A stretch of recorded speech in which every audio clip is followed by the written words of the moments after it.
Алсу спела на башкирском, Зайнеддин посвятил голову Уфе, а Сергей Приказчиков вышел на сцену с картой столицы. Это лишь часть событий 8-го международного фестиваля искусств «Сердце Евразии». Последние годы республика славится как площадка для проведения федеральных форумов и пилотных проектов. Имидж открытого региона уже заработан, что привлекает иностранные государства и бизнес. В этом году фестиваль искусств «Сердце Евразии» стал частью празднования 450-летия башкирской столицы. И уже одно это обязывало его стать незабываемым. Кто сделал самое романтичное предложение руки и сердца, кому Николай Басков подарил розу и другие моменты фестиваля, которые навсегда запечатлели его в наших сердцах, расскажет и покажет моя коллега Анастасия Чебаева. Мы приехали с Мелиуза ради такого праздника. Приехали из Кумертау, из Куиргазинского района. Приехал с Казахстана вместе с детьми, с сестрой. Приехали из города Мелиуза. Там видят, наверное, вот едут с Белорецка и погодку сделали нам. Вот кому, оказывается, нужно говорить спасибо за ясное небо в эти дни. Благодаря такой обширной, даже международной географии и образовалась цифра 145 тысяч зрителей. Столько людей посетили фестиваль за 2 дня. Вместе с этой многотысячной публикой мы заряжены не то что на 100, на все 450%. В этом году фестиваль проходит под слоганом «Сердце Евразии собирает друзей».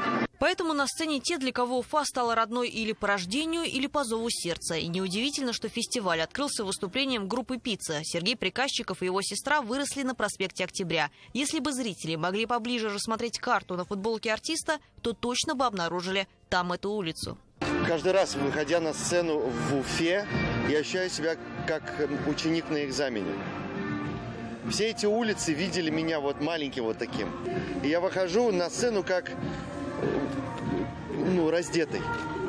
Никаких масок, никаких там модных штучек. Иногда мне говорят, да, артист из Москвы, типа из Москвы, московская группа. Я говорю, вы что, вы в своем уме? Но это любовь, это круто. Спасибо. Любовь к работам местных дизайнеров проснулась не только у Сергея Приказчикова, но и у Вани Дмитриенко. Вот только артиста, видимо, так покорил город, что он забыл обо всем на свете. Там был магазин, в котором делали посуду ручной работы. И она была невероятно красивая. Всякие чашечки, блюдца. Это просто, я купил там пару тарелочек, пару чашечек, и все там забыл. Представляете, я говорю, я чтобы не разбить, оставлю у вас, пока мы гуляем, и на обратном пути заберу.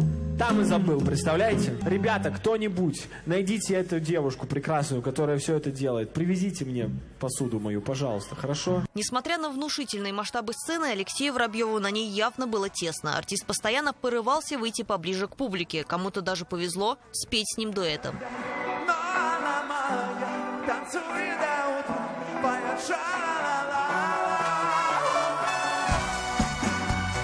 Волосы Алексея Воробьева лежали, как всегда, идеально. Но вот Зайнеддин взял уже оригинальностью образа. Представить «Сердце Евразии» без этого исполнителя невозможно. Он развивался параллельно тому, как рос сам фестиваль. Я вообще люблю экспериментировать над прическами, над своими образами. Даже сегодня просто решил выйти в такой косухе.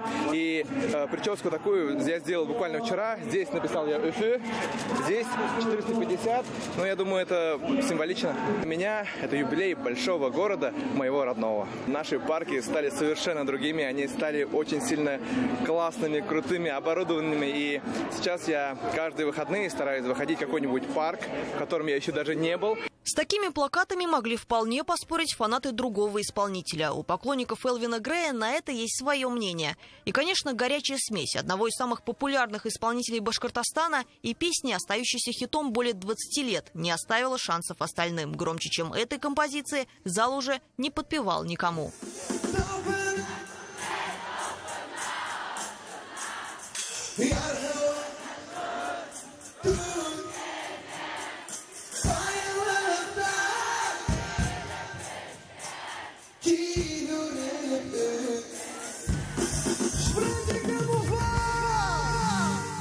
Уфа – это родина, Уфа – это все.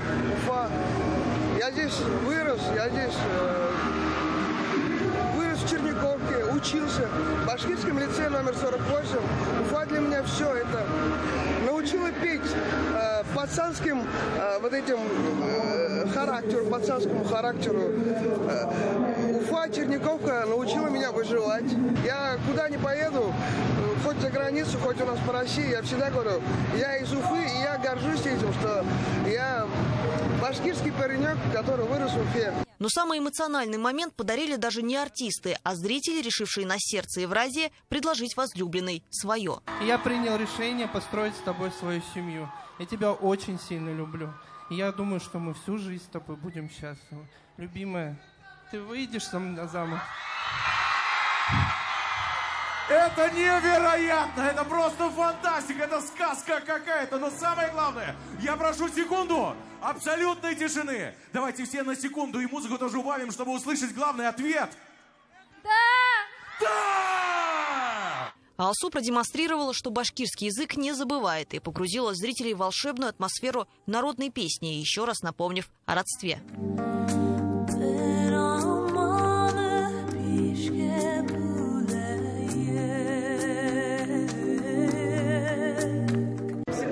Счастлива приезжать сюда. Это моя вторая родина. Родилась я в Татарстане, но мой папа, как вы знаете, из Башкортостана. И вот я всегда с таким трепетом приезжаю и вот на эту родную землю. В общем, поэтому у меня сегодня эмоции, конечно, самые наилучшие. Народный артист Башкортостана. Так начинается представление Николая Баскова. С республикой он уже и в самом деле породнился. И одна из композиций звучала словно признание. Я знаю.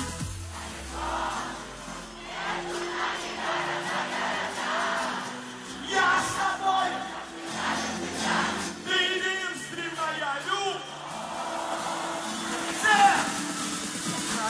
Далеко, между нами города.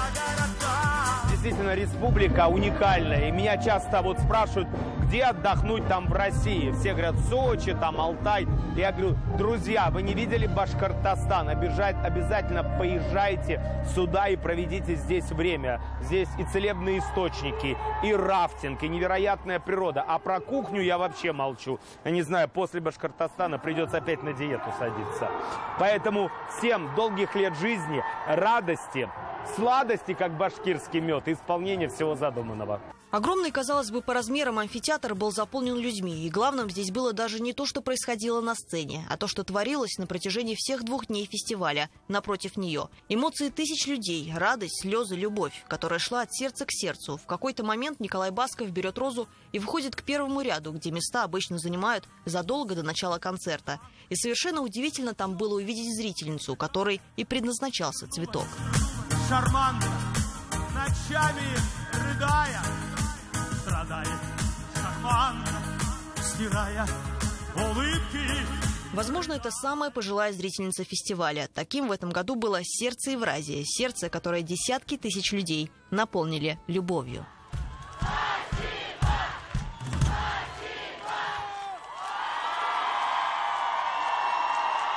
Анастасия Чубаева, Роберт Давлетбердин, Виктор Миренков. Итоги недели.